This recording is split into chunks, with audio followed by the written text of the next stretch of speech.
Hello everybody and welcome back. Before we get started with what's going on here, I want to remind everybody that I do have a live stream discussion coming up this Saturday at 8 p.m. Joining me will be the channels, I don't know what name they want me to use for them right now. The channels though is Jeepers Creepers and Tarantula Tales. I'll put a link to both of those in the description. Please go check them out. They're both very much worth going and taking a look at. They will be joining me for a discussion about beginner tarantulas. What's your favorite beginner tarantula? What makes a beginner tarantula?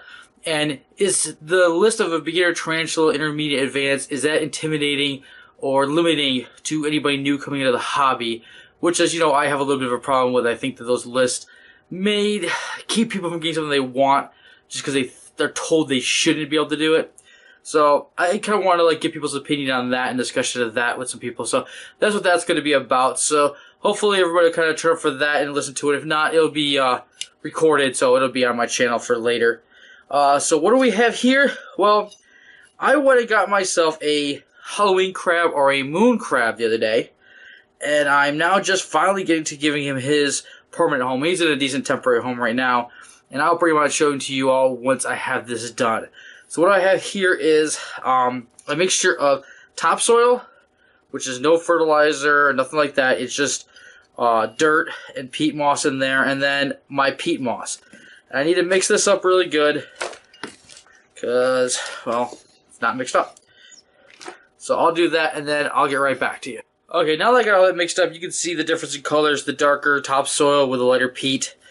Now I want to add in, this is a bunch of forest moss that I have that's already pre-wet.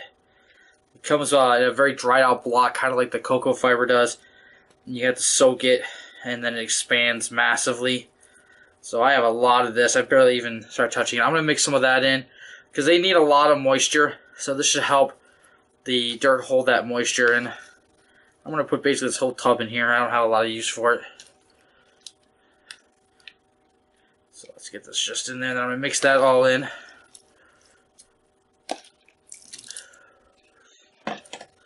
Try to break it up. It's all kind of clumped together still. I actually want to mix it into the soil. I don't want it just sitting on top, because the crab is going to dig all the way down, probably to the bottom, and burrow. So I want the moisture to be held all the way throughout the soil.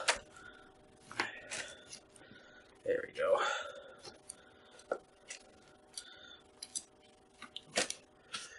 And now when I picked them up, I also got some Sphagnum Moss. Came in a little package. Not the normal type you'd get, just kind of like they divided it themselves type of thing. Like this. So I'm just going to take some of it. And I'm just going to put that on top too. This I'll leave a little more on the top. He's probably going to bury it anyway, but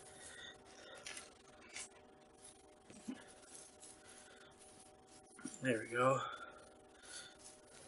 That'll get wet because I'm going to soak this here in a minute.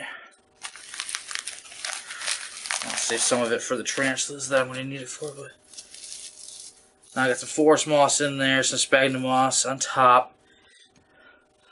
Now I got a jug of this purified water. I'm just going to soak everything down and then mix it all up again. And I'll be back in a second when that's done. One thing I noticed almost right away difference with this mixture, because I have never mixed the topsoil with the peat before. The water does not sit on the top for this. It soaked right in instantly, went to the bottom, no issues. I'm liking this a whole lot more. This may be what I start using for my tarantulas. At least 50-50 mix may be the ticket here. It's not expensive. I just got some topsoil. It was like $1.50, $2 for a bag. And then the sphagnum moss I have comes in a large bag for $10. And it's been lasting me forever. I still have a bunch after doing this, so that's a pretty big bag. And so that's a substrate. Now we need stuff like decorations. Crabs like to build, so it says you should add some stones and stuff in there for them to move around and add to their homes. So we're just going to do that. If he wants to incorporate this into tunnels or whatever, he can do what he wants with that. It adds a little bit of color too. And then we're going to want to add something for the climb on, because supposedly they really do like climbing. So I'm going to put this kind of over here. Give him a place to hide if he wants. I want to kind of add to it. He's probably going to move these around as he wants. But that's alright by me. He can do what he feels like he wants to. Try to get some more. There's that. Now he's going to need a big water bowl, because they do need to like get in there and wet themselves down. So we got this here. It's about $14 at the store I got him from, so it's actually well worth it. He's not going to have any problem climbing in and out of that. I do need to find him a suitable bowl for his food. I've been feeding him and he makes quite a mess. So I got to see about that. Oh yes, I also have these to put in there.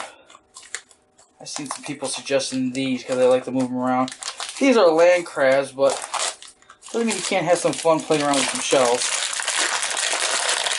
Sorry for that. So we can throw some of these in here. Again, he'll just supposedly move them around, incorporate them in whatever he's building at the time.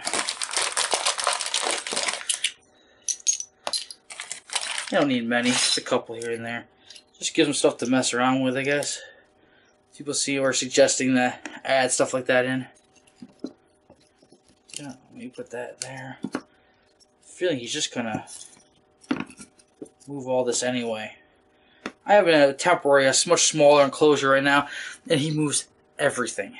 So I have a feeling that nothing's gonna stay in one place for very long.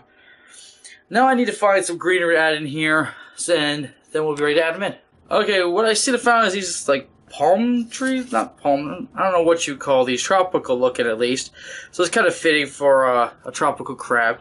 I'm going to put it over here by the water dish, because hopefully he won't move as much stuff around with the water dish, because the water dish is pretty heavy. He could probably dig it out and move stuff around, but put it in there, put the water dish right up to it. Yeah, it kind of looks like shade over the water dish, which is kind of neat. It may make it harder to put water in, but that's my concern. Now, I think we're just about ready to add the hermit crab, so let me go get him. Okay, we're back, and I promise you he's in here somewhere. Let's see if I can find him without losing a finger. No, looks like he dug down. Let's put this piece of cork in here too. Give him more places to climb. There we go. Right there. There's a food dish. I'm going to keep using this food dish, but I'm going to clean it out first. At least for now. Now let's see if we can find him in here. So he gives him apple and stuff like that. I gotta go get him, I guess, crab food. Oh, there we go.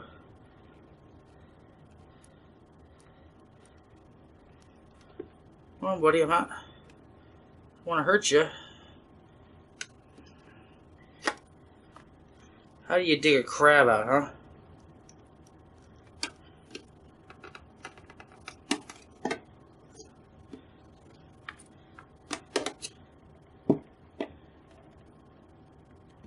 Not completely sure how you're supposed to dig him out of here.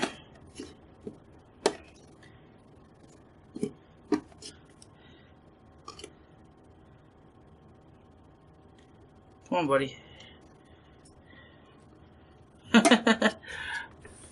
And there he is. That's Kingler. And that's the name we picked out for him. Kingler. Well, I'm not exactly sure how he's going to want to get out of here. Oh, there we go. That works. There you go. How often do they just walk out for you, huh?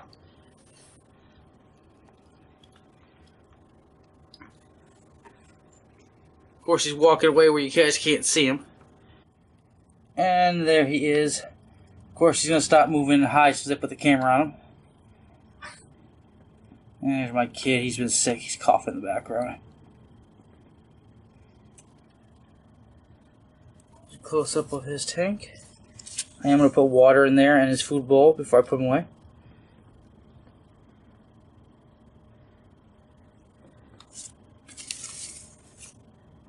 He's got plenty of room to move, plenty of room to dig. Got about 6 inches or more of substrate there. So he should be happy.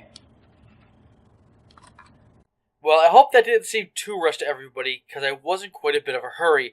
Kingler had already been inside that critter keeper for a few days now. That's a few days longer than I liked it, but my son getting sick unfortunately pushed everything else aside because he does take precedence. But as soon as I got a chance, I got it done and I recorded it for you all, so hopefully you were still able to enjoy that.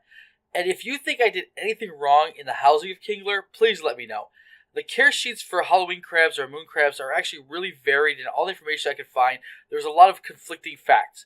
So I just did the best that I could. So if you think I did anything wrong, please let me know in the comments below. And as always, thank you for watching.